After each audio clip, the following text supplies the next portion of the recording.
ದೂರು ಕೊಟ್ಟಿದ್ದೀರಾ. ನೀವು ಇನ್ನ ನಿದ್ದೆಯಿಂದ ಎದ್ದೇಳಲ್ವಾ? ಯಾಕೆ ನೀವು ಇದ್ರ ಮೇಲೆ ಕ್ರಮ ಜರುಗಿಸಿಲ್ಲ? ನನಗೆ ಯಕ್ಷ ಪ್ರಶ್ನೆ ಕಾಣಿಸ್ತಾ ಇದೆ. ಹಾಗಾಗಿ ನೀವು ಇಲ್ಲಿಗೆ ನಿಲ್ಲಿಸಿ. ಏನು ನೀವು ಇಷ್ಟು ದಿನ ಗಾಢ ನಿದ್ರೆಯಲ್ಲಿ ಮಾಡಬೇಕಾ ಮಾಡಬಾರ್ದ? ಇಲ್ಲ, ನಮಗೆ ಅದರಿಂದ ಲಾಭ ಇದೆ ಸ್ವಾಮಿ, ನಮಗೆ ಜಾಬ್ಗಳು ತುಂಬ್ತಾ ಇದೆ ಸ್ವಾಮಿ, ನಮಗೆ ಡಿಸ್ಟರ್ಬ್ ಮಾಡಬೇಡಿ, ನಾವು ಗಾಢ ನಿದ್ರೆಯಲ್ಲಿ ನಿದ್ದೆ ಹೋಗ್ತಾ ಇದ್ದೀರಾ ಅಂತ ಅದನ್ನ ಹೇಳಿ ಸಾರ್ವಜನಿಕರಿಗೆ ಗೊತ್ತಾಗ್ಲಿ. ಹಾಗಾಗಿ ದಯವಿಟ್ಟು ಇಲ್ಲಿಗೆ ಹಲ್ಲೆ ಆಗಿದೆ, ನಾವೇನು ಭಯ ಪಟ್ಬಿಟ್ಟು ಹೆದರಿ ಬಿಡೋದಿಲ್ಲ ಸ್ವಾಮಿ. ಇನ್ನ ದೊಡ್ಡದಾಗಿ ಹೋರಾಟ ಮಾಡೋದಕ್ಕೆ ಇದೊಂದು ದಾರಿ ಮಾಡಿಕೊಟ್ರೆ ನೀವೆಲ್ಲ, ಈ ಅಧಿಕಾರಿಗಳು ಯಾರ್ಯಾರು ನೀವಿದ್ದೀರಾ ನೀವೆಲ್ಲ ಸೇರಿ ಇದನ್ನೊಂದು ದಾರಿ ಮಾಡಿಕೊಟ್ಟಿದ್ದೀರಾ. ಮುಂದಿನ ದಿನಗಳಲ್ಲಿ ಯಾವುದೇ ಕಾರಣಕ್ಕೂ ಎದುರಲ್ಲ ಬೆದ್ರಲ್ಲ ಸಿಗಲ್ಲ. ಅರ್ಥ ಆಯ್ತಾ? ಇನ್ನೊಂದ್ಸತಿ ಹೇಳ್ತಾ ಇದ್ದೀನಿ, ಎದುರಲ್ಲ ಬೆದ್ರಲ್ಲ ಸಿಗಲ್ಲ. ಇನ್ನ ಗಟ್ಟಿಯಾಗಿ ನಿಂತ್ಕೊಂತೀರಿ. ಇದು FIR ಆಗ್ಬೇಕಾಗ್ತದೆ.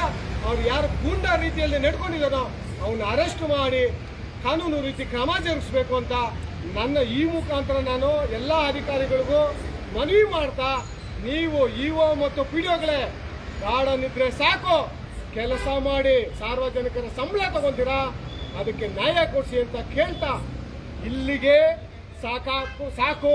ಇನ್ನು ಮುಂದಕ್ಕೆ ಈ ಥರ ಹೋದರೆ ನಾವು ವಿಚಿತ್ರವಾಗಿ ಹೋರಾಟ ಮಾಡೋದಕ್ಕೆ ನಮಗೂ ಬರುತ್ತೆ, ನಾವು ಮಾಡ್ತೀರಿ. ಯಾವುದೇ ರೀತಿಯಲ್ಲಿ ಭಯ ಪಡ್ತೀರ ಅನ್ನೋ ಮಾತಿಗೆ ಕ್ವಶನ್ ಮಾರ್ಕ್ ಹಾಕಿಟ್ಕೊಳ್ಳಿ ಸ್ವಾಮಿ. ಇದು ಭ್ರಷ್ಟಾಚಾರದಕ್ಕೆ ನಿರ್ಮೂಲನೆ ಮಾಡಲೇಬೇಕು ಅಂತ ಹುಟ್ಟಿರುವ ಪಕ್ಷ. ಯಾವುದೇ ಕಾರಣಕ್ಕೂ ನಾವು ಬೆದೋದಿಲ್ಲ ಅನ್ನೋ ಹೇಳೋದಕ್ಕೆ ನಾವು ಇಷ್ಟಪಡ್ತೀರಿ. ಇಲ್ಲಿಗೆ ಸ್ಟಾಪ್ ಆಗಬೇಕು, ಇಲ್ಲಿಗೆ ನಿಲ್ಲಬೇಕು. ಈ ರೂಢಿಸಮ್ ಏನಿದೆಯೋ ಅವನು ಯಾವನ್ ಕಾನೂನು ಕೈಗೆತ್ಕೊಂಡಿದ್ದಾನೋ ಅವನಿಗೆ ತಕ್ಕ ಪಾಠ ಕಲಿಸಬೇಕಾಗ್ತದೆ ನಮ್ಮ ಆರಕ್ಷಕರು. ನಾವು ಈಗ ದೂರು ಕೊಟ್ಟಿದ್ದೀರಿ, FIR ಆಗಿದೆ. ಅವ್ರನ್ನ ಈ ರೀತಿನೇ ತಗೊಂಡು ಅವ್ರನ್ನ ದಸ್ಗಿರಿ ಮಾಡಿ ಕಾನೂನು ರೀತಿ ಕ್ರಮ ಜರುಗಿಸಿ ಅಂತ ನಿಮ್ಮಲ್ಲಿ ಕೋರ್ತಾ ನನ್ನ ಮಾತು. ಯಾಕಂದ್ರೆ ನಾವು ಕಾನೂನು ರೀತಿಯಲ್ಲಿದ್ದೀರಿ. ಪ್ರತಿಯೊಂದು ಅರ್ಜಿನೂ ಹರೀಶ್ ಅವರು ಪ್ರಧಾನ ಕಾರ್ಯದರ್ಶಿ ಕೊಟ್ಟಿದ್ದಾರೆ. ಇವತ್ತಲ್ಲೇ ಒಂದು ಏಟು ಅಲ್ಲ, ನಮ್ಮನ್ನ ಅಲ್ಲೇ ಮಾಡ್ಬಿಟ್ರಂತ ಏನು ಭಯ ಪಡೋದಿಲ್ಲ. ಇನ್ನ ನಾವು ಗಟ್ಟಿ ಆಗ್ತೀರಿ, ತಿಳ್ಕೊಳ್ಳಿ. ನಿಮಗೆ ಯಾರ್ಯಾರು ಗೊತ್ತಾಗ್ಬೇಕು, ನಾವು ಇನ್ನ ಗಟ್ಟಿ ಆಗ್ತೀರಿ. ನಿಮ್ಮಿಂದ ನಾವು ಗಟ್ಟಿ ಆಗ್ತಾ ಇದ್ದೀರಿ.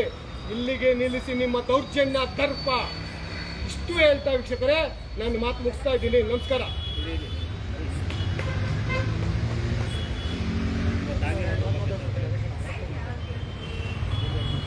ವೀಕ್ಷಕರೇ ನಮಸ್ಕಾರ. ಇವತ್ತು ನಮ್ಮ ಆನೇಕಲ್ ಕ್ಷೇತ್ರದಲ್ಲಿ ಏನು ನಮ್ಮ ಪ್ರಧಾನ ಕಾರ್ಯದರ್ಶಿ ಹರೀಶ್ ಅವ್ರ ಮೇಲೆ ಹಲ್ಲೆಗಳಾಗಿದ್ದಾವೆ, ಇದ್ರ ಬಗ್ಗೆ ಕೂಲಂಕುಷವಾಗಿ ಸುಮಾರು ದಿನದಿಂದ ಇವ್ರ ಮೇಲೆ ಸಂಚು ಮಾಡ್ತಾನೆ ಇದ್ರು. ನನಗೆ ಬಂದಿರೋ ಮಾಹಿತಿ ಪ್ರಕಾರ. ಆದರೆ ಅವ್ರ ಕೈಯಲ್ಲಿ ಯಾವ ಮಟ್ಟಕ್ಕಾಗುತ್ತೋ, ಏನು ಮಾಡ್ತಾರೋ, ನಮ್ಮ ಕಾರ್ಯಕರ್ತರನ್ನ ಹೆಂಗೆ ಟಚ್ ಮಾಡ್ತಾರೋ ನೋಡೋಣ ಅಂತ ನಾವು ನಿಂತಿದ್ವಿ. ಯಾಕಂದರೆ ನಾವು ಈ ಹಲ್ಲೆಗಳು ಮಾಡಿಸ್ಕೊಂಡು ಹೋರಾಟಗಳು ಮಾಡಿಕೊಂಡು ನಮ್ಮ KRS ತಂಡ ಏನಿದೆಯಲ್ಲ ಎಲ್ಲದಕ್ಕೂ ಸಿದ್ಧವಾಗಿ ನಾವು ಹೋರಾಟ ಮಾಡ್ತಾ ಇರೋದು. ನಾವು ಹೆಂಡತಿ ಮಕ್ಕಳನ್ನ ಪ್ರತಿಯೊಬ್ಬರನ್ನು ಬಿಟ್ಟು ಬೀದಿಗೆ ಬಂದು ಸಾರ್ವಜನಿಕರಿಗಾಗಿ ಹೋರಾಟ ಮಾಡ್ತಾ ಇದೀವಿ ಅಂದರೆ ಪ್ರತಿಯೊಬ್ಬರು ಅರ್ಥ ಮಾಡ್ಕೋಬೇಕು. ಇವತ್ತಿನ ದಿವಸ ನಮ್ಮ ಪ್ರಧಾನ ಕಾರ್ಯದರ್ಶಿ ಹರೀಶ್ ಅವರಿಗೆ ಏನು ಗಾಯಗಳಾಗಿದ್ದಾವೆ, ಏನು ಹಲ್ಲೆಗೊಳಪಟ್ಟಿರ್ತಾರೆ, ಈ ಗೂಂಡಾಗಳು ಯಾರಿದ್ದಾರೆ ಹಲ್ಲೆ ಮಾಡಿರ್ತಕ್ಕಂಥವ್ರು ಅಂಥವ್ರನ್ನ ನಮ್ಮ ಆರಕ್ಷೆ ಠಾಣಾ ಅಧಿಕಾರಿಗಳು ಆದಷ್ಟು ಬೇಗ ಅರೆಸ್ಟ್ ಮಾಡಲೇಬೇಕಂತ ನಾನು ಕೇಳ್ಕೊತಾ ಇದ್ದೀನಿ. ಯಾಕೆ ಅಂದರೆ ಆರಕ್ಷೆ ಠಾಣೆ ಮುಂದೆ ನಿಂತ್ಕೊಂಡು ಆರಕ್ಷೆ ಠಾಣೆ ಬಗ್ಗೆ ಮತ್ತು ನಮ್ಮ ಪೊಲೀಸ್ ಸಿಬ್ಬಂದಿಗಳ ಬಗ್ಗೆ ಒಂದು 2 ಮಾತನ್ನ ಮಾತಾಡ್ತೀನಿ. ಅವ್ರು ತಪ್ಪಾಗಿ ತಿಳ್ಕೊಂಡ್ರೂ ಪರವಾಗಿಲ್ಲ. ಯಾವುದಾವುದೋ ಕೇಸುಗಳನ್ನ ಮಾಡ್ತಾರೆ, ಒಳ್ಳೆ ರೀತಿಯಲ್ಲೇ ಮಾಡ್ತಾ ಇದ್ದಾರೆ. ಆದರೆ ಈ ರೀತಿ ಹೋರಾಟಗಾರರ ಮೇಲೆ ಯಾರು ಹಲ್ಲೆ ಮಾಡ್ತಾರಲ್ವಾ, ಈ ರೀತಿ ಹೋರಾಟಗಾರರ ಮೇಲೆ ಯಾರು ಸಂಚು ಮಾಡ್ತಾರಲ್ಲ, ಇಂಥವ್ರನ್ನ ನರ ಕಟ್ ಮಾಡ್ಬೇಕಂತ ಕೇಳ್ತಾ ಇದ್ದೀನಿ. ಯಾಕೆ ಈ ಮಾತನ್ನ ಕೇಳ್ತಾ ಇದ್ದೀನಿ ಅಂದರೆ ಈ ಕಳ್ಳರು, ಈ ಲೂಟಿಕೋರರು, ಗೂಂಡಾಗಳೇ ಈ ಕೆಲಸಗಳು ಮಾಡೋದು.